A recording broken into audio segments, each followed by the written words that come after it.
Hello everyone. हाँ जी, हमारी continue चल रही है सरफेस केमिस्ट्री।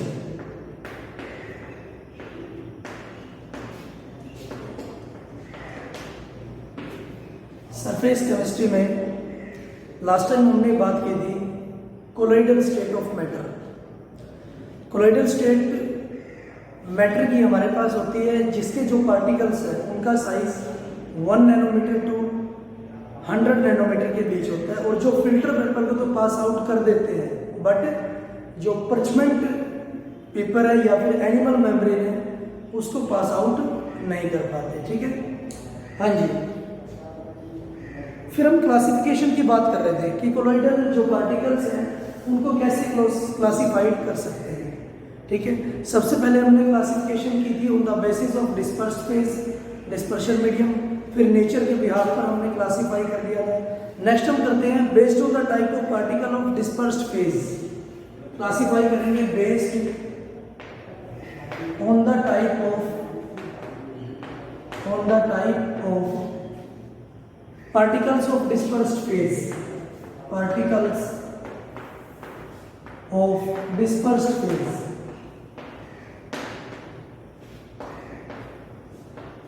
डिस्पर्स्ड फेज जो होता है हमारे पास उनके पार्टिकल्स के बिहाफ पर। ठीक है, हाँ जी, तीन तरह से हम क्लासिफाई कर सकते हैं। Number first, multi molecular colloid, multi molecular colloids. Next है macro molecular colloids, macro molecular colloids and associated colloids, associated colloids। ठीक है, मल्टी मोलिकुलर कोलॉइड्स नाम से क्लियर है कि जो छोटे छोटे मॉलिक्यूल होंगे वो एसोसिएट होके, वो एग्रीगेट होके, वो जुड़कर एक लार्ज स्पीसीज बनाते हैं जो कि किस रेंज में होती है, कोलोइडल पार्टिकल की रेंज में होती है। ठीक है, मैक्रोमोलिकुलर, मैक्रो मींस बड़ा, एक बड़ा जो पार्टिकल है, बड़ा जो स्पीसीज है वो टूटकर कोलोइड रेंज में आ जाता है। ठीक है, एसोसिएटेड कोलोइड्स होते हैं जो मिसल्स की फॉर्म में क्या होंगे, एग्रीगेट होंगे पार्टिकल्स। ठीक है, हाँ जी। तो सबसे पहले हम करते हैं multi molecular colloid, multi molecular colloid. हाँ जी, when on dispersion of a substance, हम लिख सकते हैं when on dispersion of a substance in dispersion medium,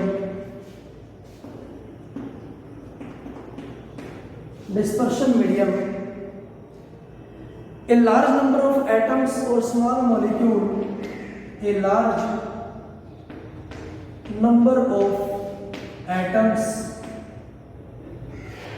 or small molecule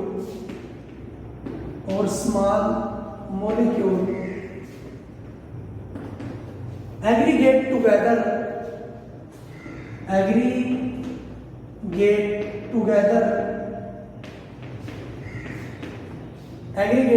means जुड़ना, to form species having size of colloidal range, to form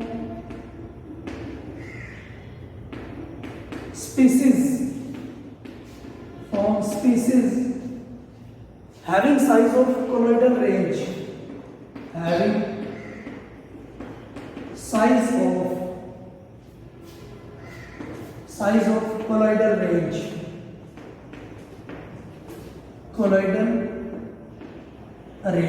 clear. क्या बोला उसने कि जब डिस्पर्शन होता है किसी भी सब्सटेंस का डिस्पर्शन मीडियम में, तो कुछ बहुत ज्यादा एटम्स या फिर स्मॉल मॉलिक्यूल्स जुड़कर एग्रीगेट टुगेदर एक नया स्पीसीज बना लेते हैं जिसका साइज कोलोइडल रेंज में होता है। ठीक है, उसको हम क्या बोलेंगे, मल्टी मोलिकुलर कोलॉइड। जैसे एग्जांपल है sulphur sol, sulphur sol. Clear? जो सल्फर सोल होता है वो बनता है मेरे पास large number of S8 molecule से। ठीक है, S8 मॉलिक्यूल जब जुड़ता है, ठीक है, thousands of S8 molecule. Clear है? हजारों एसिड मॉलिक्यूल जब जुड़ते हैं तब एक सल्फर सोल बनता है। क्लियर? हाँ जी।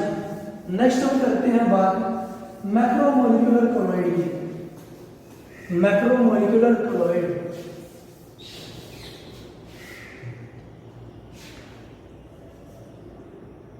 मैक्रो मोलिकुलर कोलॉइड, ठीक है। मैक्रो मीन्स बड़ा, ठीक है।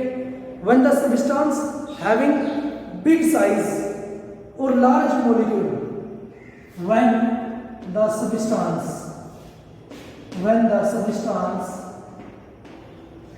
having big size और लार्ज मोलिक्यूल, ठीक है। जब कोई सब्सटेंस का साइज बड़ा है या फिर लार्ज मोलिक्यूल है, are dissolved in a suitable liquid and form a solution in which the molecule of substance in dispersed particle less than lies in colloidal range. क्या बोला उसने? When the substance having big size और large molecule dissolved in a suitable liquid,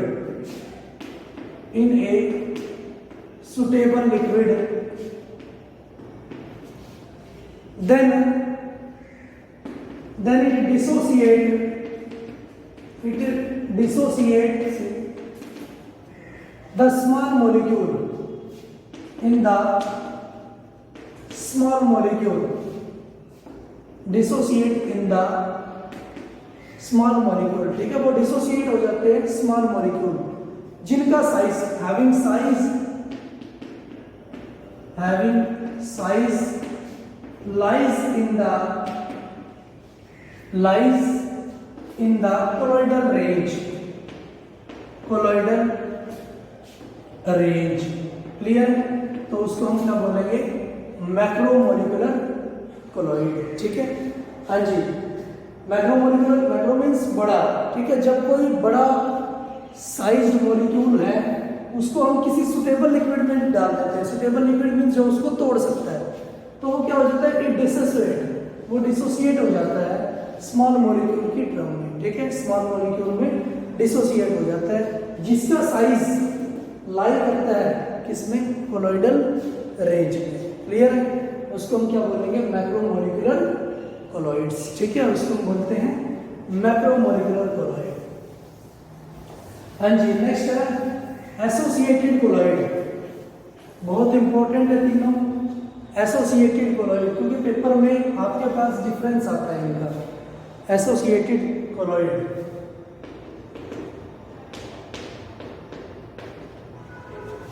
associated colloids, ठीक है। कोई भी substance है, the substance which dissolved in a medium, the substance which dissolved in a medium at low concentration,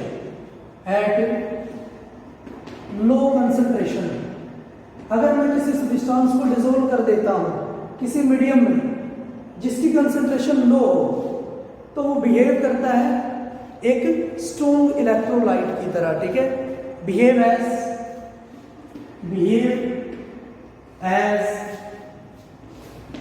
A strong electrolyte. Clear है?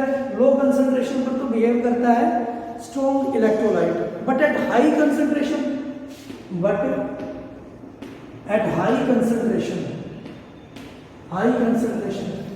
exhibit colloidal state properties, या फिर exhibit the properties of colloid state, exhibit the properties of colloid state. Clear? क्या बोला है कि जो substance है अगर किसी मीडियम में डालता हूं और उस मीडियम की कंसंट्रेशन लो है तो वो बिहेव करेगा स्ट्रॉन्ग इलेक्ट्रोलाइट की तरह। लेकिन अगर मैं वीक स्ट्रॉन्ग लेकिन हाई कंसंट्रेशन लेता हूं तो वो क्या करेगा, वो प्रॉपर्टी शो करेगा इसकी कोलॉइडल स्टेट की। ठीक है, हाँ जी। Due to formation of aggregation of particles are called associated colloid. हाँ जी, ड्यू टू फॉर्मेशन ऑफ या फिर ड्यू टू एग्रीगेशन, ठीक है, जुड़ना, due to aggregation of particle, aggregation of particles, aggregation of particles thus formed are called associated molecule.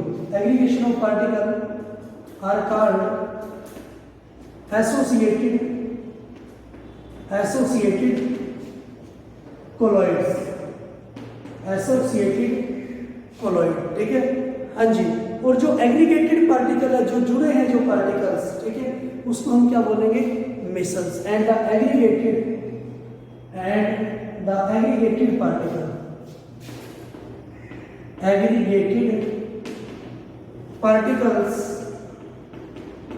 particles are known as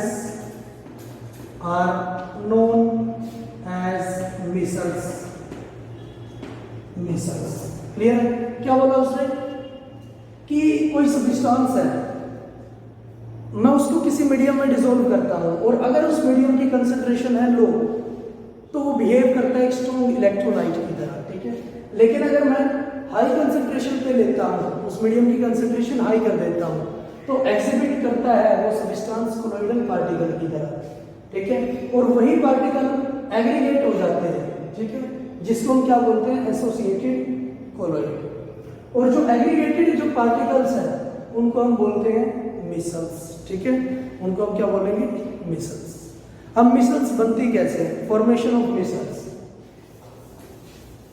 या लिख सकते हैं mechanism of micelles formation.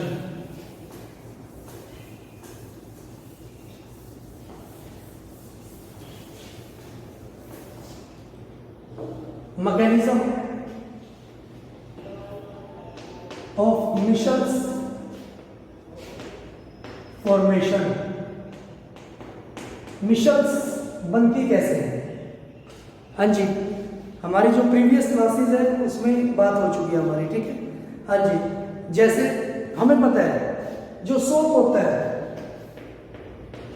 Soap solution होता है, सॉल्यूशन ऑफ फैटी एसिड्स,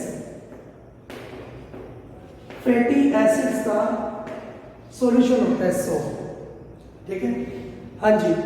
उनका जो general formula होता है सोप का वो क्या होगा, RCOONA।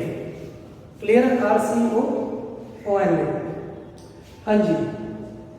जो केमिकल फॉर्मूला होता है सोप को हम बोल सकते हैं सोडियम स्टीरेट, सोडियम स्टीरेट। ठीक है, सोडियम स्टीरेट।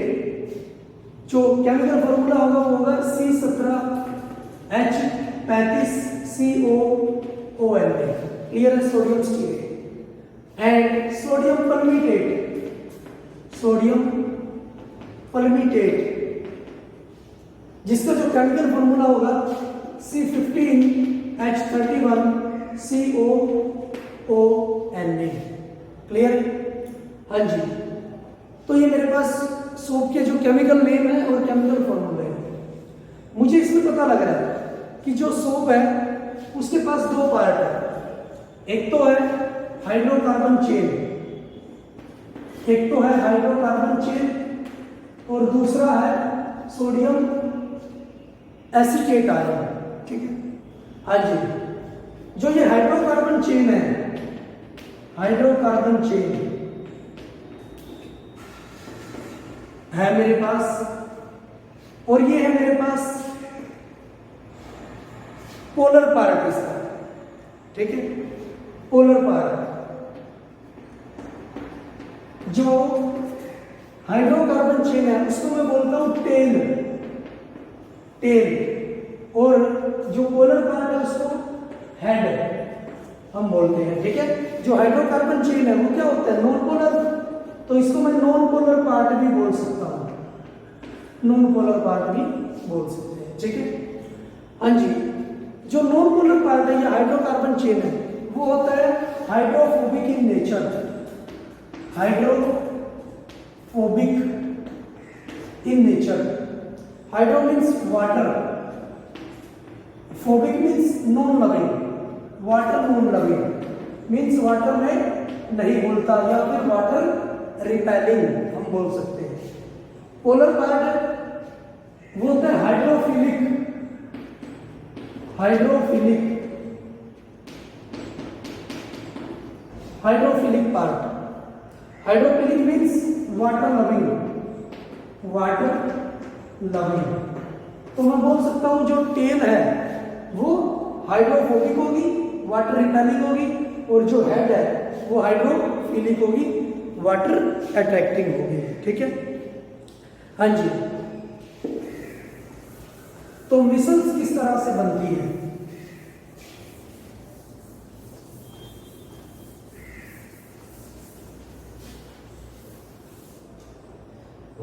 हाँ जी, जब मेरे पास RCO O negative Na positive part हम वाटर में डिसोल्व करते हैं, ठीक है, वाटर में डिसोल्व करते हैं, तो जो हाइड्रोकार्बन पार्ट है वो वाटर रिपेलिंग होता है, वाटर को रिपेल करता है, बट जो पोलर पार्ट होता है वो वाटर अट्रैक्टिंग होता है, वाटर को अट्रैक्ट करता है, ठीक है। हाँ जी, ये हाइड्रोकार्बन पार्ट है, वाटर रिपेल है, वाटर से दूर है, ठीक है। ये क्या है, पोलर पार्ट है जो वाटर के पास है, क्लियर। ये आ गया मेरे पास। हाँ जी, नेक्स्ट हम क्या करते हैं, जब हाई कंसंट्रेशन लेते हैं, जब एट हाई कंसंट्रेशन जो आयन है वो कांस्टेंट नहीं रहते, ठीक है। हाँ जी, जो आयन्स है ये क्या हो जाते हैं, पुल हो जाते हैं अंदर की तरफ, ठीक है, खींच लिए जाते हैं वाटर मॉलिक्यूल्स के द्वारा, क्योंकि ये क्या है, एक दूसरे को अट्रैक्ट कर लेते हैं, ठीक है। हाँ जी, at high concentration, at high concentration the ions are pulled into the bulk, ठीक है। जो आयन्स है वो खींच लिए जाते हैं by the water molecules into the bulk, ठीक है, बल्क में खींच लिए जाते हैं, और जो पोलर पार्ट है और जो नॉन पोलर पार्ट है अपने आप को एडजस्ट कर लेता है। किस तरह से, अपने आप को स्फेरिकली क्या कर लेता है, एडजस्ट कर लेता है, ये शेप आ जाती है, स्फेरिकली एडजस्ट कर लेता है,